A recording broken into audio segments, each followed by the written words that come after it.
Howdy y'all, and welcome to Real Nightmares, where we deduct fact from fiction in your favorite horror media. We take movies that are based on a true story, and we find out just how true those stories are. I'm Heartscale, or Katie Adkins, and today we're going to talk about the 1974's The Texas Chainsaw Massacre. Yeah! Maybe it's my southern roots, but there ain't no horror quite like hillbilly horror, I'll tell you what. The Texas Chainsaw Massacre is one of the best and most influential horror films of all time, with its simplicity, its aesthetic, and sympathetic killer. Many today forget that the advertising claimed that it was based on a true story, and it leaned into it so hard they created an opening title sequence to sell the tale. So let's see if we can find the fact in the fiction in the Texas Chainsaw Massacre.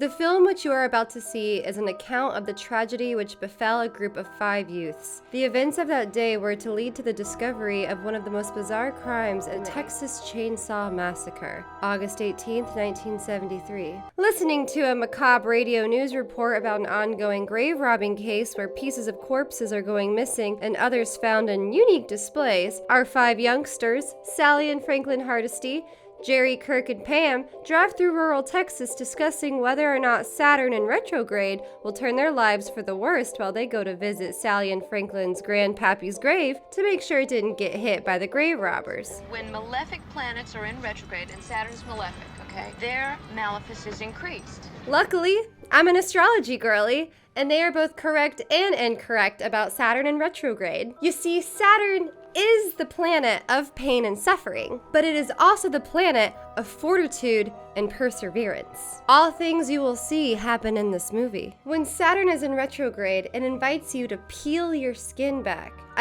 Peel your layers back, to confront what darkness might be lying underneath.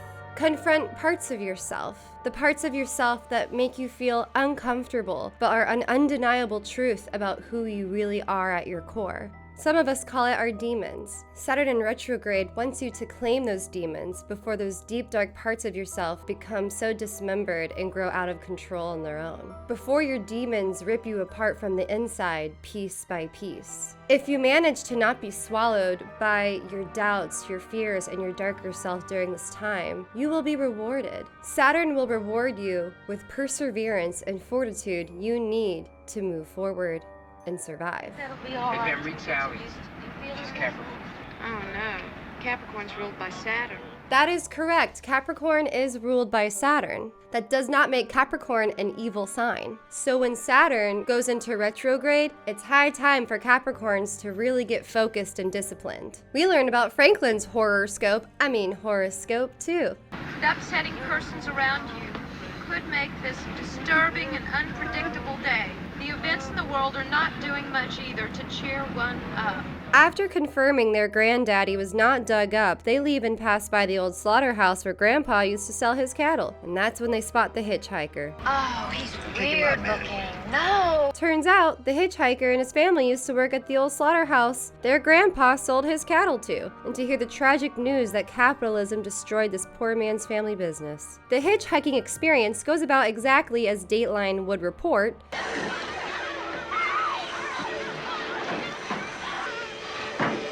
They stop for gas only to find out there ain't no gas left. I got some good barbecue here. And Franklin, interested in his family's history in the area, asks about the old Franklin place, which is a house on a hill that his father owns. Haven't they ever seen Scooby-Doo? Once they arrived at their granddaddy's old house, they noticed a symbol in blood was marked on their van by the crazy hitchhiker. What they don't know is this means they're marked for murder. They explore the shell of a house that once was Sally and Franklin's home, while Franklin sulks over being ignored due to his condition. That looks super normal and nothing to be concerned about. Pam and Kirk run off to try and find a creek to go play in when they hear the sound of an engine. Thinking they can do a quick trade of a guitar or some dollars for gas, they end up walking straight into a nightmare. Why not ask your fellow neighbor for help, though? Logically it makes sense. It's what they were raised to believe. God, I love a man in a slutty open shirt. Looks like Bubba and I have similar taste in men. Kirk? That reminds me, I'm behind on my spring cleaning as well. Wouldn't want my skull collection to get dusty. Bubba defends his home from the second intruder before getting back to work. Some might think the chainsaw is overkill here, but the chainsaw's original intention was to be a medical tool, mainly invented to cut through the pelvic bone for childbirth in the 18th century. Nothing horrific here, just a simple medical tool, designed specifically to cut women open. Jerry goes to find Kirk and Pam and is greeted with the same level of hospitality. Oh, Leatherface is having such a stressful day. Maybe he has the same zodiac sign as Franklin. The upsetting persons around you could make this disturbing and unpredictable day. As it gets dark, Sally reveals she only really cares about Jerry. Sally, we ought to go to that gas station and get help. I'm not leaving here without Jerry. And the other two can fuck off, I guess. Sally? Sally, wait a minute. The chainsaw shows up to the massacre, and very quickly, Sally is the last one standing.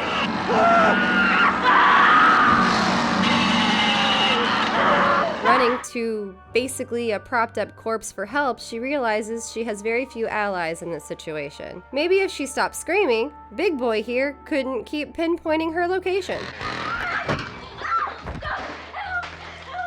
I don't care what state of panic I'm in. If a man ever holds me like this, I am losing my goddamn mind.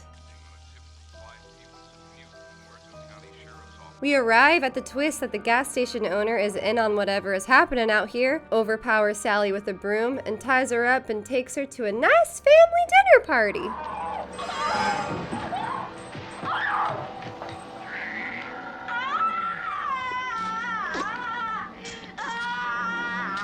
Surprise! And Grandpa is alive and drinks blood?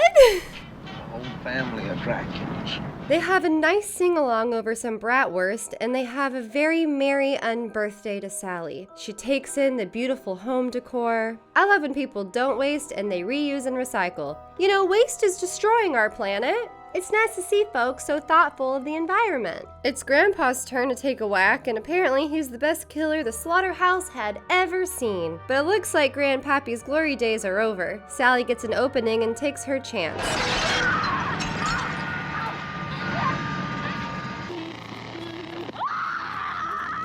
Hitchhiker gets a ride. And the fact that these two don't just drive away is actually crazy to me. But luckily it's a busy street, I guess, so truck driver just runs and Sally hops on the next truck out of town. And maybe she learned we're all a little mad here. I see why they chose Texas for the location of this movie. I personally drove cross-country through Texas. My friend Sarah and I needed to stop for gas, and it was the last stop for a long way. If you're familiar with West Texas, there's not a whole lot out there, except oil rigs. We pulled over, immediately felt unwelcome, went in, paid, got the gas, and when I turned the car back on, it made this horrific metal scraping sound. I almost was kind of convinced someone tampered with my car while we were inside. It just didn't make sense how that happened. But the town freaked me out so much that I was willing to risk the car damage, and I drove away. Turns out we were in Fort Hancock, Texas. Population 1,000 or less. And Google says it has a very high violent crime rate, higher than the rest of Texas. Luckily, the damage to my car was just some scratched brake discs, but I still don't understand how they got scraped while it was parked at a gas station. I'll never know. I also believe Texas was the chosen location for this film because there ain't nothing quite Americana like Texas. And what a more beautiful setting to illustrate the death of the American dream and how capitalism is suffocating and destroying the working class. I mean, they do exactly as they're instructed, and what do they get? Replaced by machinery to make work more efficient. Now they got this big air gun that shoots a bolt into their skull and then retracts it. It's just boom. It goes boom. And Franklin, I like meat. Please change the subject. Because what's more important than making more money? They worked hard doing what they thought was right to earn a living to raise their little family. And what happens? They get tossed out like last week's potato salad. I get why they turned to cannibalism. I mean, with the way our country chewed them up and spit them out, I don't blame them. We eat our fellow man every day just to survive, siphoning labor and time and money out of them just so we can go on a 5 to 10 day vacation a year if our overlords, boss, approves of it, of course. 1974 is a long ways away from that booming economy in the 1950s. Only people having fun during this decade are the teenagers. Must be nice. I'd be a little bitter too. So what about the Texas Chainsaw Massacre was based on true events? Besides being a film illustrating a monstrous version of a nuclear working-class family that does its best to embody the American dream, but is stuck in a system where they are all doomed to fail and struggle, is a story filled with characters inspired by 3 killers: Elmer Wayne Henley, Dean Corll, and Ed Gein. Dean Corll was born December 24th, 1939 in Fort Wayne, Indiana. In 1950, his family moved to a suburb of Huston, Texas. His parents got divorced and his mother remarried a salesman. Together, they came up with the idea to start a candy company. After a number of divorces, in 1963, the mother decided to open a new candy business with just her and her sons called the Corll Candy Company. Dean Corll was drafted into the military, and this is when it became a little more well known that he was a homosexual, which couldn't have been a great experience being gay and in the military in 1964. So in 1965, the military granted him honorable discharge to leave to run his family's candy business. In 1965, Corll Candy Company moved across the street from an elementary school, and Corll was known to give free candy to all of the local kids, particularly young boys. Yeah, you know where this is going. Through this, he earned himself the nickname the Candyman. The company employed a small workforce, a lot of them teenage boys who Dean Corll was seen flirting with a lot. Corll also got a pool table near the rear of the factory so that the local teens can come and hang out there. In 1967, 28-year-old Dean Corll befriended 12-year-old David Brooks, one of the many kids he gave free candy to. Surprising no one, unfortunately, the grooming process began and their relationship became sexual. By 1970, now 15-year-old Brooks considered Corll's home his second home. And in 1971, Brooks introduced his good friend Elmer Wayne Henley to Dean Corll. Now, Elmer Wayne Henley, goes by Wayne, was born May 9th, 1956 in Huston, Texas, to a physically abusive father and loving mother who would eventually divorce her abusive husband in hopes of her 4 sons would receive an education and stay out of trouble. Wayne Henley did the exact opposite of that by dropping out of school at 15 and immediately getting arrested for burglary. He wanted to help his mother with her struggling finances. Dean Corll, who by this time was a 32-year-old man, had told Wayne that he was involved in organized crime, and if Henley robbed the addresses he gave him, he would give him a cut of the money. On one occasion, in an apparent test of character, Corll asked Henley if he would be willing to kill if required, and Henley replied yes. Henley started noticing a number of disappearances of young boys in Houston Heights, 2 of which were his own friends. In 1971, Corll told the boys that he belonged to an organization based in Dallas which recruited young boys for a child sex slavery ring. Henley was offered $200 for every young boy he could bring to Corll. In 1972, Henley lured a boy to Corll's on the promise of smoking some weed. Once in the apartment, Henley helped con the teenager into putting on handcuffs himself, then watched Corll pounce on the boy, tie his feet, and place tape over his mouth. Henley then left him alone with Corll, believing that he was sold to a sex slavery ring. The next day, Corll paid Henley $200 as promised. So Henley decided to lure more victims, the next victim being Frank Aguirre. This time, Henley witnessed as Corll secured him to a torture board, raped, and murdered him. Henley quickly learned that this was the fate of all of the missing boys in town, including his 2 friends. But that didn't stop him from luring in and killing more young boys alongside Coral and Brooks. In a 2010 interview, Henley stated, "I couldn't leave anyway. If I did go, I knew Dean would go after one of my little brothers, who he always liked a little too much." Between June and July of 1973, Henley, Brooks, and Coral killed 7 victims between the ages of 15 and 20. On August 8, 1973, Henley brought another victim, 19-year-old Timothy Curley. Before Coral was able to shackle Timothy to his board, the pair left Coral's house to go buy some sandwiches. They later returned to Coral's home in the company of a 15-year-old girl named Rhonda Williams. Coral was furious that a girl was brought into his home, and he said to Henley in private, "You ruined everything." Externally, however, Coral remained very cool, calm, and collected.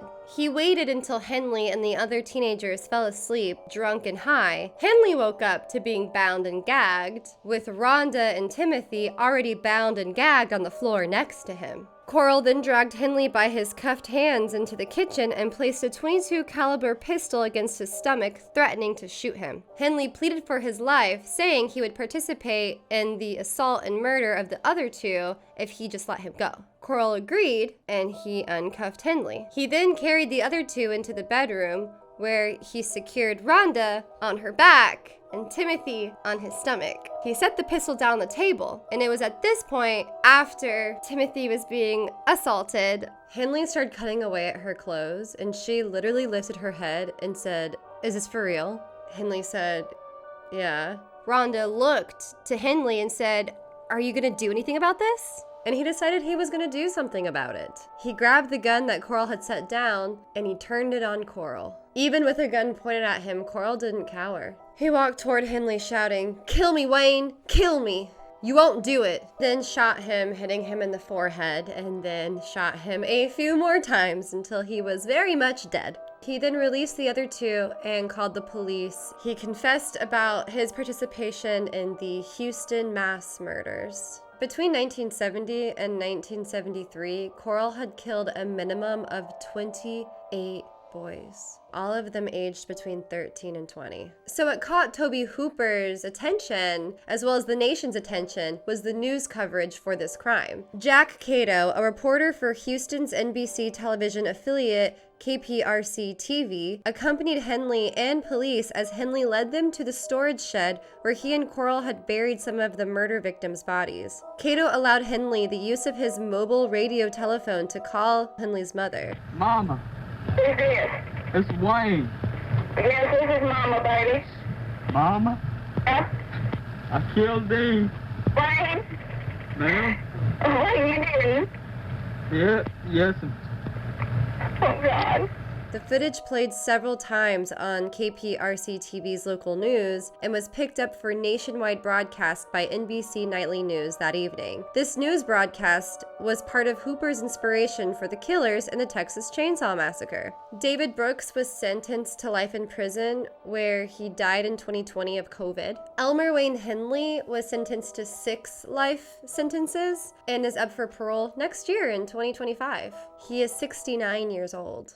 Now, the character Leatherface was inspired by 2 different stories. The first is he was inspired by the killer Ed Gein, and then he was also inspired by a story Tobe Hooper's doctor told him growing up. Our family doctor treated everything from a skull fracture to immunization. He told me that when he was in pre-med school, he skinned a cadaver's face, cured it and dried it, and then wore it to the school's Halloween party. That image stuck. But he also credits Ed Gein as additional inspiration. Tobe Hooper had family that lived in Wisconsin, near where Ed Gein lived. They told us the story about this man who lived in the next town from them, about 27 miles or so, who was digging up graves and using the bones and skin in his house. That was all I knew about it. They didn't mention his name, but to me, he was like a real boogeyman. That stayed in my mind. When the doctor told his story, I was a teenager, and all that stuff about Wisconsin came back to me. The butcher of Plainfield, Edward Gein, was born in La Crosse, Wisconsin, August 27, 1906. His mother Augusta kept Ed in his his brother Henry pretty isolated from the world and insisted women were instruments of the devil and to avoid them. Just boy mom problems, you know. When Ed's father sold his grocery store in La Crosse, he moved his entire family to a much more remote part of Wisconsin onto a farm for them to run. It was much more isolated than their original home, and their mother took advantage of that to isolate the boys even further. So in their new town of Plainfield, Ed only pretty much went to school and then came home, and if he ever tried to make a friend, his mother would punish him for it. As you can probably imagine, Ed became very attached to his mother, and she was his only friend in life besides his brother, Henry. When Ed was 34, their father died, and the boys started doing odd jobs around town to help their mother out financially. Henry ended up getting a girlfriend and moved in with her, and he tried to tell Ed in the few moments they had away from their mom that she's maybe not a great person, and Ed should maybe kind of open his eyes to the situation because his attachment to her just wasn't normal. Ed was horrified and hurt by his brother trying to say any slander about their mother at all, and one could assume he became enraged. In 1944, Ed had started a fire with the intention to burn marsh vegetation, and it got out of hand. When the fire marshals arrived and took the, fire out, that's when Ed reported his brother missing. Well, his brother was found dead, laying face down. He died of asphyxiation, so they wrote it off as, I guess, breathing in the smoke from the fire and the carbon monoxide killed him. But they didn't do an autopsy on the body, so they don't truly know. With Henry dead, Ed and his mother were now alone. And then his mother suffered a stroke. Ed became her full-time caretaker before she eventually passed, leaving Ed all alone. By this time, it was 1945, and Ed was devastated. He boarded up all of the rooms that his mother used and left them completely untouched. Meanwhile, he lived in the room adjacent to the kitchen and just became a pigsty hoarder to extreme measures. During this time, Ed became obsessed with pulp magazines and adventure stories, and he read all of the time. He was particularly interested in stories that involved cannibalism and Nazi crimes.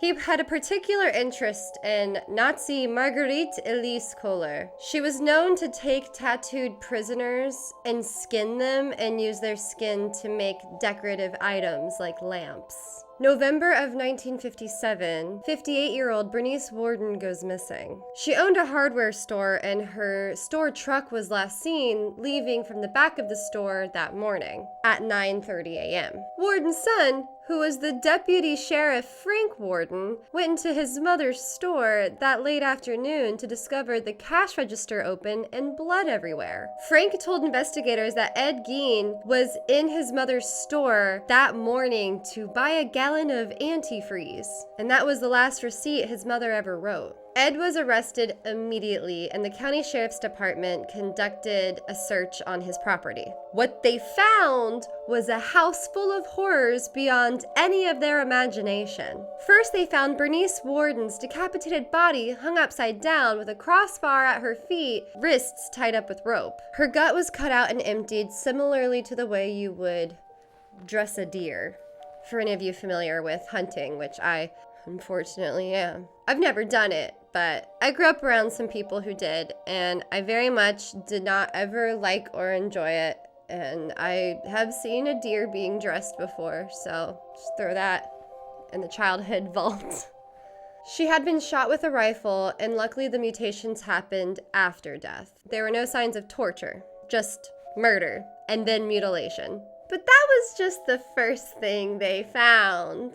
The rest of the farm was covered in whole human bones and fragments, a wastebasket made of human skin covering several chairs, skulls on his bedposts, female skulls with some of the tops sawn off, a corset made from a female torso skinned from shoulders to waist, leggings made from human leg skin, face masks made from the skin of women's faces or heads, Bernice Worden's entire head in a burlap sack, Bernice Worden's heart in a plastic bag, 9 vulva in a shoebox, a young girl's dress, and the vulvas of 2 females judged to have been about 15 years old, a belt made from female human nipples, 4 noses, a pair of lips on a window shade drawstring, a lampshade made from the skin of a human face, fingernails from female fingers, a female human nipple doorbell. For visitors, obviously. When questioned, Gein told investigators that between 1947 and 1952, he had just been digging up graves and stealing body parts. He mostly dug up graves of middle-aged women, probably similar of age to his mother. And he would take their bodies home and skin them and tan their skin and make them wearable or make other paraphernalia with the tanned skins. Gein admitted to stealing from 9 graves, and he led the investigators to the locations. Alan Wilanovsky of the State Crime Laboratory participated in opening 3 test graves identified by Gein. Gein had robbed the graves soon after the funerals while the graves were not yet completed. The test graves were exhumed because authorities were uncertain as to whether or not Gein was actually capable of single-handedly digging up a grave during a single evening. I'm tired of this, Grandpa. That's too damn bad! But they were found as Gein described. One casket was empty, another casket contained Gein's crowbar, and the final casket they investigated was missing most of the body. Thus, Gein's confession was largely corroborated. Soon after his mother died, Gein began making a woman suit, so that he could, become his mother and crawl into her skin. He did deny having sex with the exhumed bodies. He said that they smelled too bad. During State Crime Laboratory interrogation, Gein also admitted to shooting 51-year-old Mary Hogan, a tavern owner missing since December 8, 1954, whose head was not just found in his house, but there was a whole mask made out of it. A 16-year-old whose parents were friends of Gein reported that Gein kept shrunken heads in his house, which he had claimed were relics sent by a cousin who had served in the Philippines during World War II. Upon investigation, these were determined to be human facial skins, carefully peeled from corpses and used by Gein as masks. Now, that's just the confirmed crimes and kills. There is a whole list of suspected murders by Ed Gein. Georgia Jean Reckler, age 8, was last seen in a black Ford sedan. Gein owned a black Ford sedan. Evelyn Grace Hartley, age 15, kidnapped while babysitting. Gein had passed 2 lie detector tests when questioned about her. Victor Harold Travis, age 43, was last seen driving away from a bar after hunting, and no trace of him was ever found. Travis had been hunting on the farm next to Gein's despite Gein's objections on the day of their disappearance. It's pretty sus. It's also suspected Gein is linked to the disappearance of his neighbors, James Walsh, age 32, and the attempted abduction of Judy Rodenkall, age 16. In 1957, Gein pled not guilty by reason of insanity, and he was diagnosed with schizophrenia, and he was determined unfit for trial. He was sent to the Central State Hospital for the criminally insane. In 1968, however, doctors determined Gein was mentally able to confer with counsel and participate in his defense. The trial began on November 7, 1968, and lasted 1 week. A psychiatrist had testified that Gein had told him that he did not know whether the killing of Warden was intentional or accidental. Gein had told him that while he examined a gun in Warden's store, the weapon discharged and killed Warden. He said he had not armed the rifle at Warden, and he did not remember anything else that happened that morning. Gein was not guilty by reason of insanity and spent the rest of his life in a mental hospital. Gein was tried for 1 murder, Mrs. Warden, and that is when he admitted to also killing Mary Hogan. Amidst rumors that his house and the land it stood on might become a tourist attraction, early morning of March 20th, 1958, the house was mysteriously lit on fire. Arson, of course, was suspected, but the truth is nobody cared. When Gein learned of the fire and that everything had burnt down, he just shrugged and said, "Just as well." Gein's Ford sedan, which he used to haul the bodies of his victims, was sold at a public auction for $760, which is the equivalent to $8,000 in today's money. And it was sold to a carnival sideshow where people paid 25 cents to see the car. Gein died in 1984. Over the years, souvenir seekers chipped pieces from his gravestone at the Plainfield Cemetery until the stone itself was stolen in 2000. It was recovered in 2001 in Seattle, Washington, and was placed in storage at the Waushara County Sheriff Department. The gravesite itself is now unmarked, but not unknown. Gein lies between his parents and brother in the cemetery. All of my true crime girlies and I know we all have that one killer or story that got us into true crime. For some people it's Ted Bundy, for some it's John Wayne Gacy, and for me it was Ed Gein actually when I was about 15, 16 years old. At 16 I was reading this book in Barnes & Noble's that was just full of random lists of things, and one of those lists was items found in Ed Gein's home. As you can tell, that list probably caught me by surprise. At the end of it, it said that Ed Gein had inspired many famous characters like Leatherface in the Texas Chainsaw Massacre and Buffalo Bill in The Silence of the Lambs.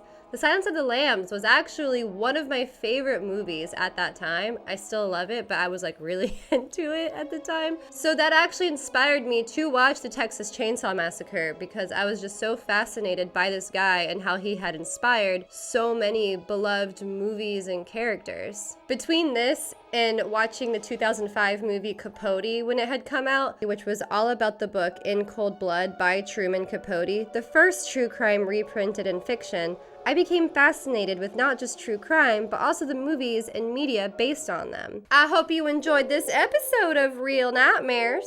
Please feel free to suggest any more movies for me to cover, and please let me know if you have any more information about the Texas Chainsaw Massacre to add down in the comments below. And as always, keep it creepy.